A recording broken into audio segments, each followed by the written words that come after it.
Cuando cae la noche y el silencio se vuelve más denso, es cuando las sombras comienzan a hablar.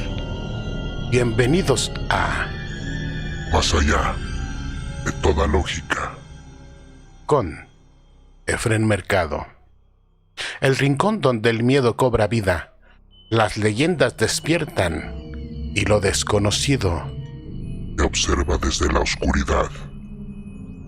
Prepárate para no dormir, porque el terror apenas comienza.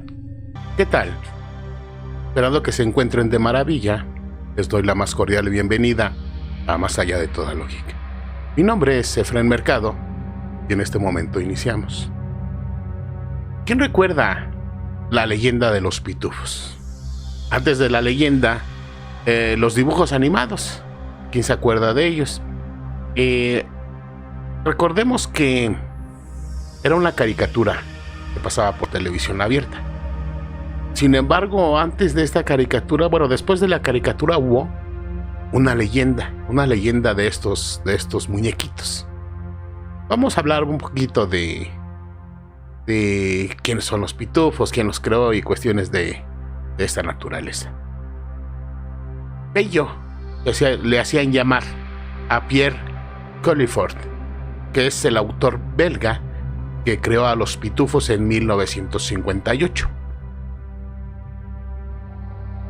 Este Pierre, más conocido como Pello, nace en Bruselas el 25 de junio de 1928 y muere el 24 de diciembre de 1992. Fue un dibujante, ya habíamos dicho, de Bélgica, belga, de historietas, dibujante de historietas. Creador de las exitosas series Joan y Birluit y desde luego de los pitufos. En una de sus imaginaciones, descubre en medio de un tupido bosque un pequeño pueblo habitado por personajes azules. Se trata de la historieta de los pitufos. Su interacción era mostrar una comunidad pequeña y unida, basada en la cooperación y en la solidaridad. Sin embargo, los pitufos tenían personalidades más complejas y hasta defectos humanos, lo que reflejaba tensiones y realidades sociales de la época. ¿Quién recuerda esta leyenda de los muñecos de los pitufos que decían que estaban poseídos? Esta leyenda de los pitufos y su supuesta conexión con lo satánico es una leyenda urbana que circuló en Latinoamérica durante los años 80, especialmente en países de Latinoamérica como México. La leyenda afirmaba que los juguetes de los pitufos cobraban vida por las noches y atacaban a sus dueños. Además, se decía que los personajes representaban a los 7 pecados capitales y que Papá Pitufo era el diablo, mientras que Gargamel representaba un monje. Se interpretaba que cada pitufo representaba un pecado capital. Por ejemplo, Gruñón representaba la ira, Fortachón la avaricia, Perezoso la pereza, Goloso la gula, desde luego, Vanidoso la soberbia, Pitufina la lujuria y Filósofo la envidia. Papá Pitufo, por su parte, con su atuendo rojo, supuestamente era una representación del diablo. Gargamel, con su atuendo y su corte de cabello, representaba a un monje, específicamente a un obispo llamado Baltasar, que su gato, Azrael, era un ángel vengador. La leyenda surgió en un contexto de temor y desconfianza hacia los medios de comunicación y la cultura popular en algunas comunidades latinoamericanas. Algunos grupos religiosos y conservadores vieron en los pitufos una influencia negativa para los niños, especialmente por la supuesta representación de los pecados capitales y la conexión con lo satánico. La leyenda, aunque infundada, tuvo un impacto en la percepción de los pitufos, generando temor y desconfianza en algunos sectores de la población. A pesar de ello, la popularidad de la serie y sus personajes se mantuvo, incluso con la controversia generada por la leyenda urbana. Yo recuerdo, cuando era pequeño, que efectivamente, de hecho yo tenía de esas figuritas. Las figuritas que yo tenía eran transparentes, azulitas, se veían muy bonitas. Pues las tuvimos que tirar por orden de nuestros padres. Las leyendas urbanas corren demasiado. Y por supuesto que espantan, ¿no? Espantan a los papás. ¿Quién iba a querer que su hijo fuera atacado por un demonio que poseía a estas figuritas? Por otra parte, no tengo idea si a lo mejor fue marketing comercial, porque se habló muchísimo. Y por supuesto que a lo mejor en lugar de traer, pues, mala experiencia para esta serie, por el contrario, por el morbo y cuestiones de esa naturaleza, pues se hace más famosa.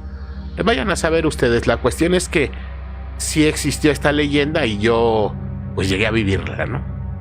Bien, en ese contexto, ya que estamos hablando de leyendas, de muñecos, voy a contarles un poquito de Chucky, el muñeco diabólico. Recordarán esa película, algunos de ustedes la habrán visto. Don Mancini es el creador de Chucky, tanto de la película original como de la serie de televisión. Él escribió el guión de la película en 1988, Child's Play, y ha estado involucrado en todas las secuelas y desde luego en la serie, incluyendo la escritura y dirección de alguna de estas series. Chucky es un pequeño personaje, un muñeco poseído por el espíritu de un asesino. Este asesino era un asesino en serie llamado Charles Lee Ray, que se ha convertido en un ícono del terror. ¿Quién no recuerda o quién sufrió, a quién le dio miedo ver esta serie, no? La franquicia conocida como Child's Play comenzó con la película de 1988 dirigida por Tom Holland. Chucky originalmente era un muñeco Godcoy, que es buen chico. Muñeco de línea, un juguete popular para niños, es el resultado de un ritual vudú que permite a Ray transferir su alma al juguete para evitar la muerte. Chucky busca desesperadamente transferir su alma de nuevo a un cuerpo humano, porque una vez que se acabe de hacer esa transferencia, ya no pudiera salir él del muñeco, entonces pues no iba a ser adecuado, pues el muñeco era pequeño y se acordarán de la película. Inicialmente apuntando al niño Andy, su primer dueño. Algunos creen que el personaje se inspiró en Robert the Doll, un muñeco real que se dice que está embrujado. Sin embargo, los creadores de Chucky han negado esta conexión. Un poco de lo que es Chucky. Y estoy trayendo esta pequeña serie de muñecos poseídos porque al rato les tengo una historia relacionada con ello. Ya que hablé del muñeco Robert, pues bueno, aquí lo tenemos.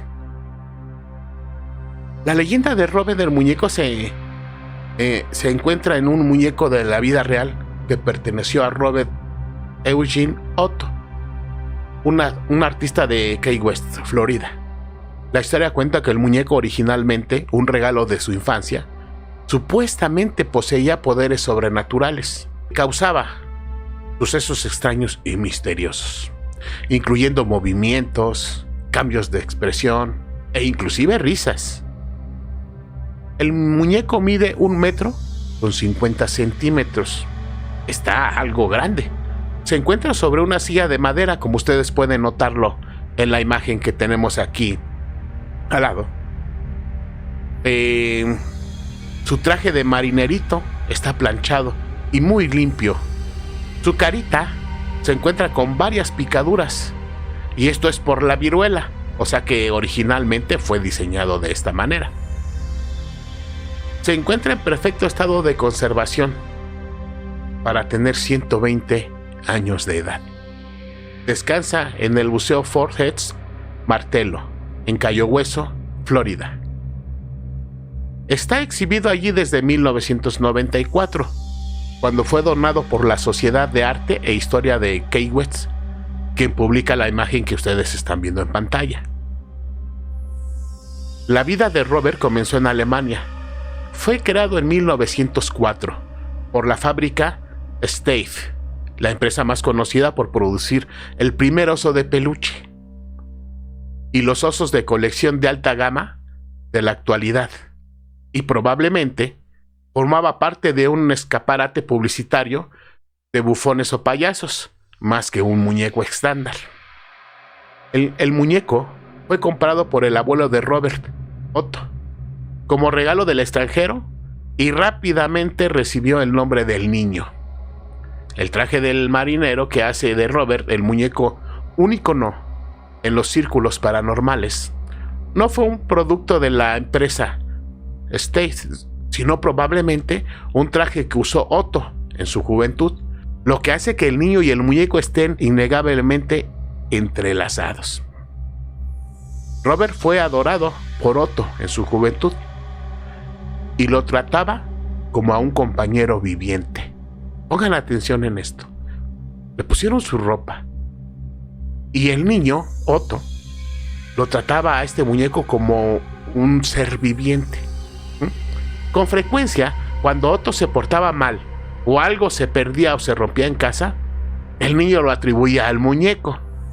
Era el tema recurrente. La frase era: Robert lo hizo. Es ineludible en la leyenda de los muñecos. Siempre que un niño hace una travesura, le echa la culpa a su muñeco. El primer incidente sobrenatural registrado fue en la primera infancia de Otto, cuando se despertó y encontró a Robert sentado al final de su cama, con sus pequeños ojos mirándolo fijamente.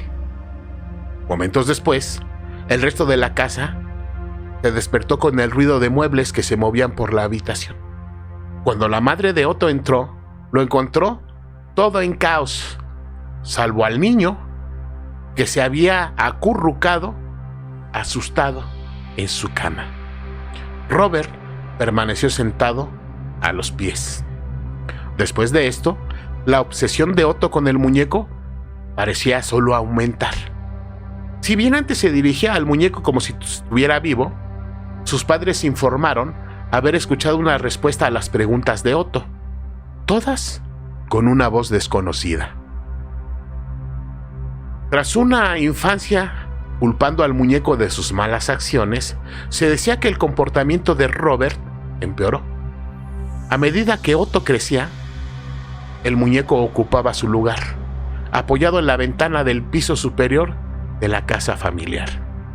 Los escolares que se enteraron de esta leyenda dijeron que el muñeco aparecía y desaparecía junto a la ventana, lo que provocó que muchos jóvenes del lugar evitaran la casa. Cuando la noticia de los temores de los niños llegó a Otto, fue a investigar el ático del muñeco Robert, pero en realidad encontró al muñeco en una mecedora en un dormitorio del piso superior. El muñeco permaneció en Cayo Hueso, en casa familiar, mientras Otto continuaba su formación artística en Nueva York, París. A su regreso, el muñeco Robert reanudó su presencia constante en el hogar.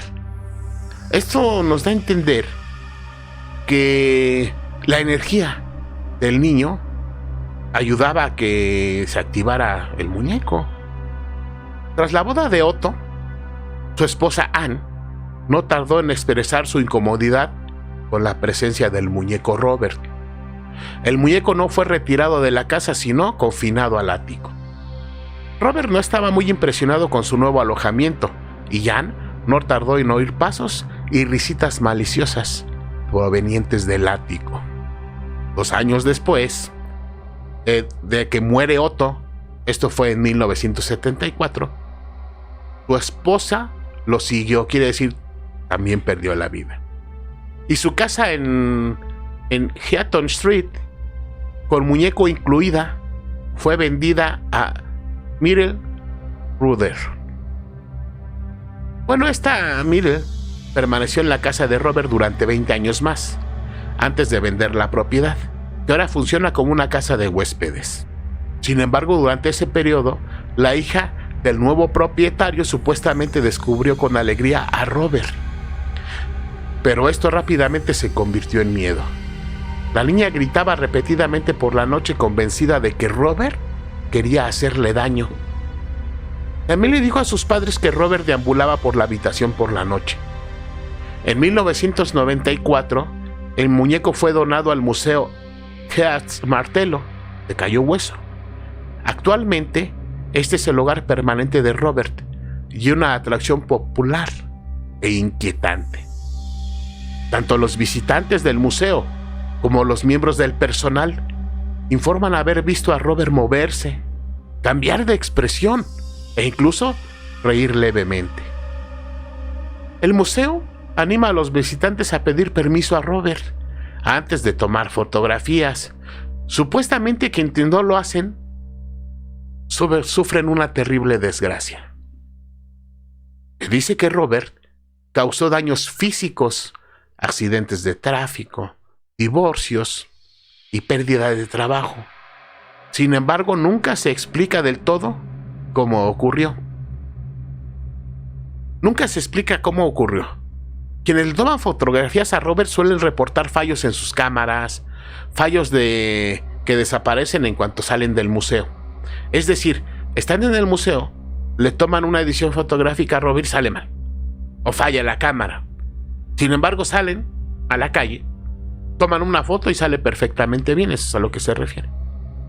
Para demostrarlo, el museo está lleno de cartas de disculpa, de las cuales Robert recibe entre 1 y 3 al día, pidiéndole perdón a este muñeco por no haberle pedido permiso. Le ruegan a Robert que revierta su suerte, pero estas cartas solo muestran la queja, no las actualizaciones sobre si sus súplicas surten o no efecto. Es decir, nada más dicen las cartas: oye, ayúdame, mira, cambia mi suerte, pues perdóname por no pedirte permiso para tomarte foto. Pero nunca dicen si sí cambió su destino o no. No todas las cartas enviadas a Robert son peticiones de perdón, quiero que sepan ustedes. Muchas piden consejos. Y escuchen bien esto: o piden consejos o solicitan que se lancen maldiciones sobre alguna persona. Robert también recibe un flujo constante de regalos, después de que el museo revelara que el muñeco supuestamente era goloso. Sus fans de todo el mundo no tardaron en enviarle un aluvión de dulces. Le decía que si los visitantes de la casa o del museo hablaban mal del muñeco, la expresión de este se transformaba en ira. De igual manera, muchos visitantes han relatado haber visto a Robert tocar su vitrina con la mano. Y bien, esto me trae a la mente la cuestión de los egregores. Ay, ustedes sabrán.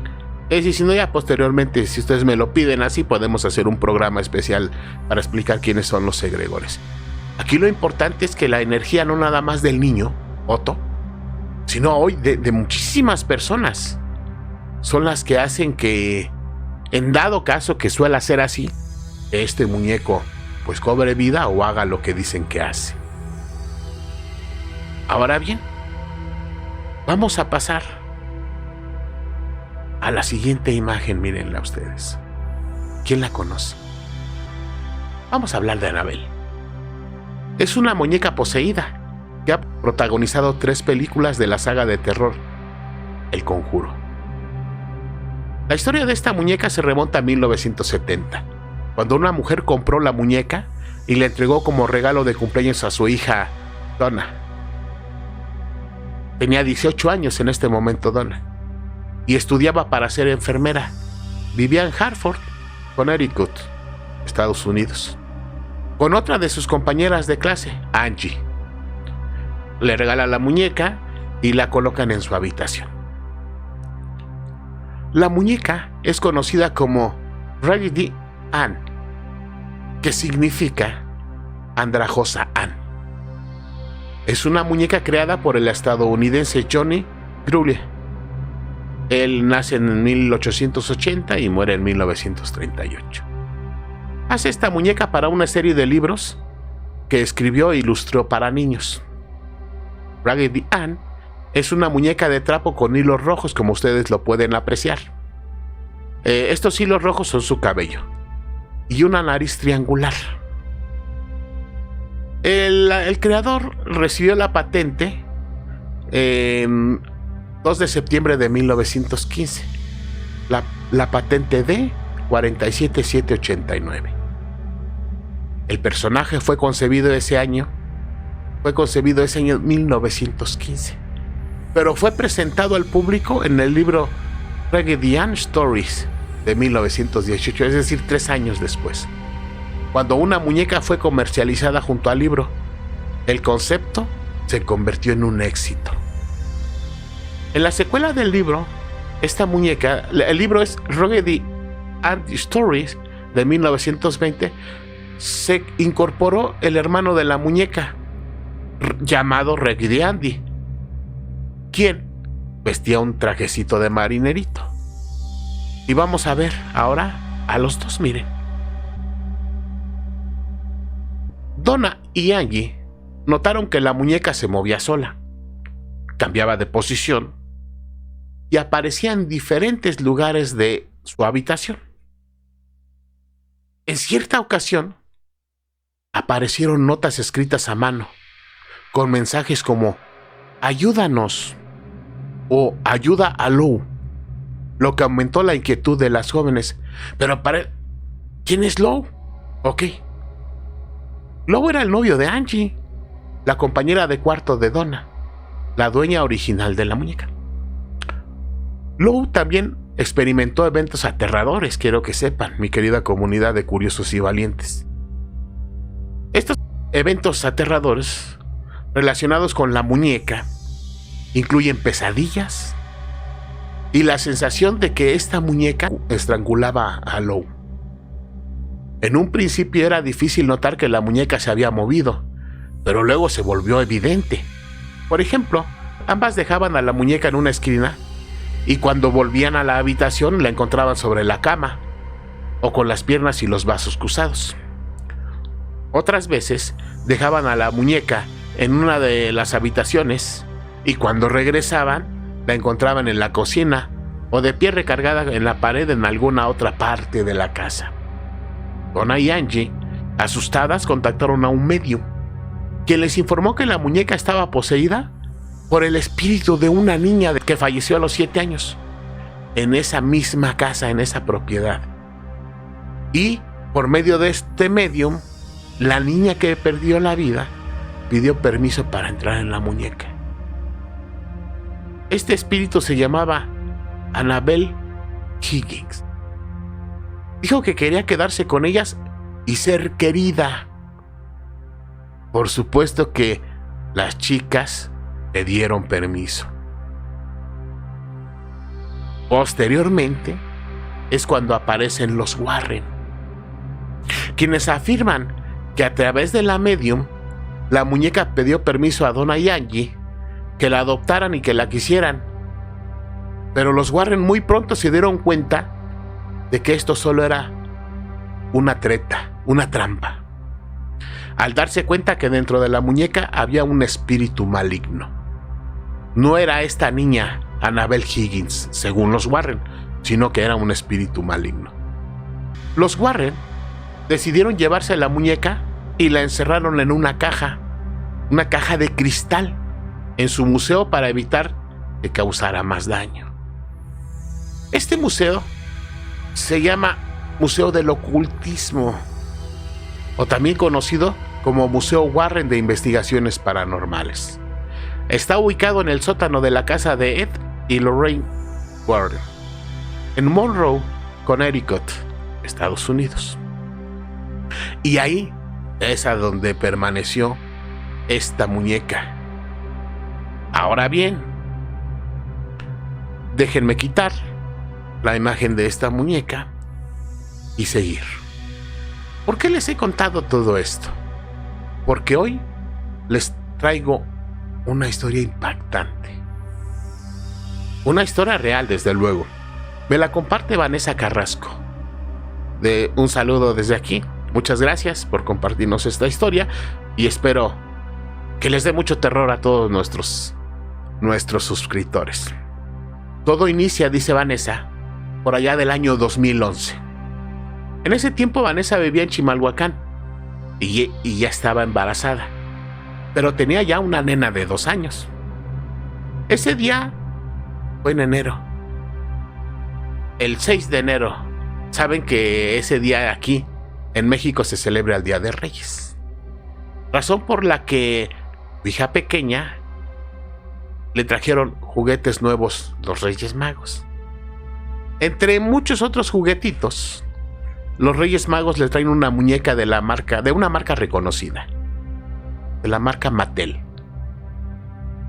¿Por qué Vanessa me comenta que hace énfasis en la marca? Para descartar que aparentemente debería ser un buen juguete, y de hecho lo es. Era un juguete normal. Pasaron unos días y la muñeca dejó de ser interesante para la hija de Vanessa. De hecho, cuando le decía que jugara con ella, su hija siempre le decía que ya no le gustaba. Desde luego a Vanessa esto le parece raro porque la muñeca era pues muy bonita. Y aparte decía frases, hablaba la muñequita. Pero como no le interesaba para nada, Vanessa opta por acomodarla en la repisa que tenía en la pared, pues para que fuera parte de la decoración. En ese mismo mes de enero, recordemos que es del año 2011, se alivió y dio a luz a otra hija. Y debido a esto, pues, tuvo muchas visitas en casa. Ella piensa que alguna de estas visitas pudo haber tomado a la muñeca. ¿Por qué me cuenta esto? Porque siempre cambiaba de lugar esa muñeca. Siempre pasaba que la muñeca aparecía en la cama, en la sala o en algún otro lugar. Por supuesto, Vanessa dijo, pues mis visitas lo tomaron, los hijos de ellos, y la jugaron y la dejaron ahí, en cualquier sitio. Estos niños que iban de visita se agarraban. También deduce Vanessa que la hija jugaba con ella de vez en cuando, que a lo mejor nada más por un momento se aburrió de ella, pero luego quería jugar. La tomaba y jugaba y la dejaba. Era lo que pensaba Vanessa. Aunque se le hacía bastante raro, porque como ya nos había contado Vanessa, pues a su bebé ya no le gustaba jugar con la muñeca. Una característica de esta muñeca, como se los había comentado hace un momento, era que hablaba. Si la hacían caminar, empezaba a decir frases. Si la hacían dar marometas a la muñeca, decía otras frases. Es decir, se accionaba con frases estando en movimiento.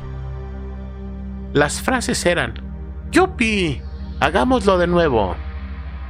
¡Te quiero, ma! ¡Te quiero, pa! O simplemente la risa de las muñecas. Resulta que ya era tanta la actividad de esta muñeca que el esposo de Vanessa comenzó a despertar en las madrugadas para apagar a la muñeca, porque decía que se la pasaba diciendo sus frases en la noche y que ya tenía una semana seguida que lo hacía. Imagínense, 2, 3, 4 de la mañana. ¡Yupi! ¡Hagámoslo de nuevo! ¡Ja, ja, ja! Ha de ser algo insoportable. Él pensaba que a lo mejor por un golpe que se había descompuesto esta muñeca. Es decir, el esposo de Vanessa pensaba eso. Y le dijo a Vanessa que cuando la dejara de jugar la niña, la apagaran. Motivo por el que Vanessa tuvo que explicarle que nadie la agarraba. Que esa muñeca tenía algo muy raro, porque también cambiaba de lugar y lo hacía sola, nadie la agarraba. Eso le explicó a su marido. Ya platicando, los dos resuelven que para evitar que continuara la muñeca Pues haciendo de las suyas, ustedes me entenderán. Hay que quitarle las pilas. Fue lo que resolvieron. Y Vanessa así lo hizo. Le quitó las pilas. Hasta aquí se acaban los problemas. Pues no. Posteriormente, acomoda nuevamente Vanessa la muñeca en su lugar. Sabíamos que la había dejado en una repisa. Y dejó de decir sus frases. Todos los días la encontrábamos tirada en el suelo, dice Vanessa. Dejó de hablar, pero no de moverse. Ya a estas alturas, de verdad, Vanessa estaba súper aterrada por esa situación. Pero ella todavía quiso pensar que su hija la estaba bajando de su lugar para jugar con ella y la dejaba tirada. Lo anterior era para calmar ese sentimiento de miedo que ya la estaba consumiendo. Sin embargo, al analizarlo, Vanessa lo analiza determinadamente y descarta esa idea. Ya les había mencionado que a su hija ya no le gustaba jugar con la muñeca. Y también porque era imposible que su hija se levantara de madrugada para bajar a la muñeca de la repisa. Cosa poco probable, porque su hija dormía con ellos. Y cada que se levantaba al baño su hija, la despertaba para que su mamá la acompañara. Así que no era posible eso. Dice Vanessa que, para ser honesta, el miedo empezó a súper agudizar día con día. Así que agarra a la muñeca, la levanta y la avienta dentro del ropero, junto con otros juguetes, y cerró el ropero con llave. Pero justo ese día que hizo eso, llegan 3 de sus sobrinas de visita y le piden la llave para jugar con todos los juguetes que tenía allí arrumbados en el ropero. Así lo hizo, sacaron los juguetes, estuvieron jugando aproximadamente 20 minutos en la habitación de Vanessa, mientras Vanessa se fue a la cocina a preparar la comida. Hasta ese momento, todo estaba normal.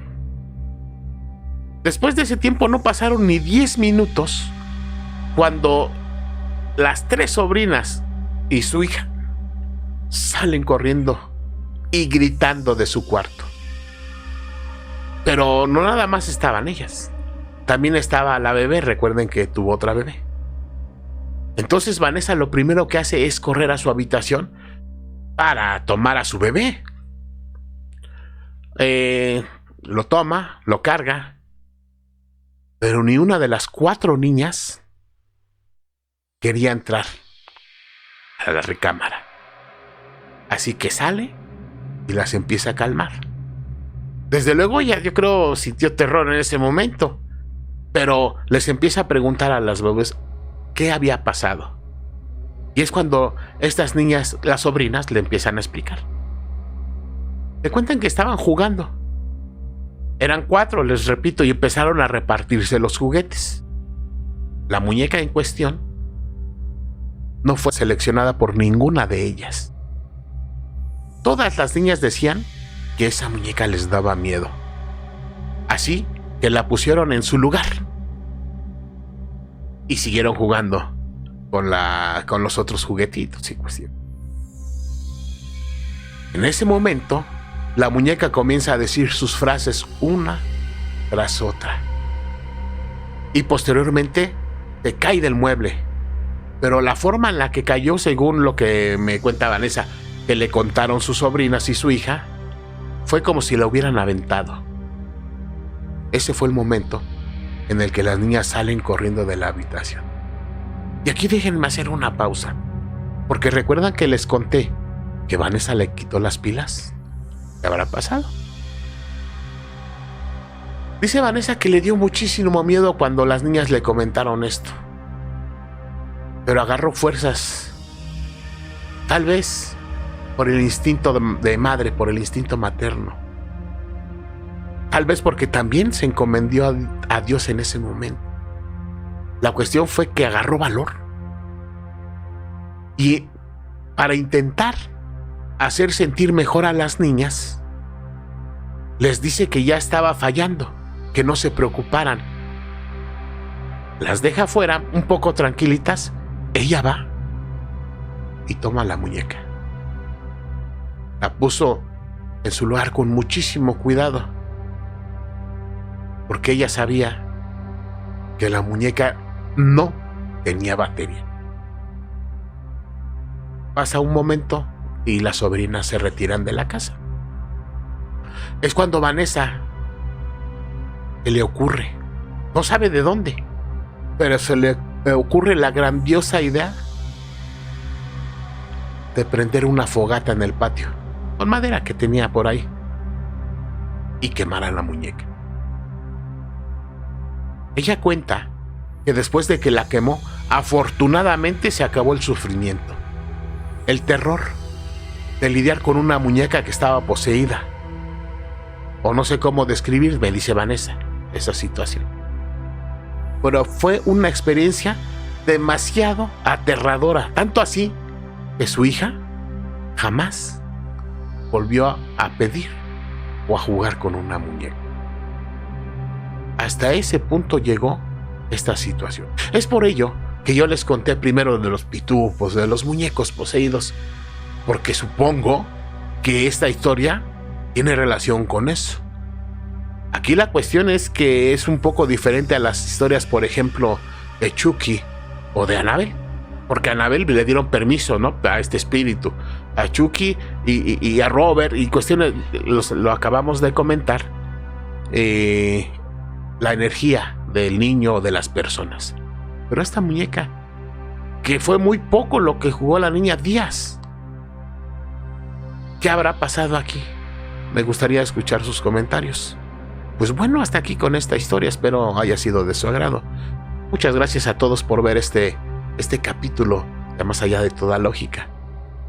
Recuerden unirse a nuestra comunidad de curiosos y valientes. Suscríbete, el misterio te espera. Activa la campanita de notificaciones para que no te pierdas ningún episodio.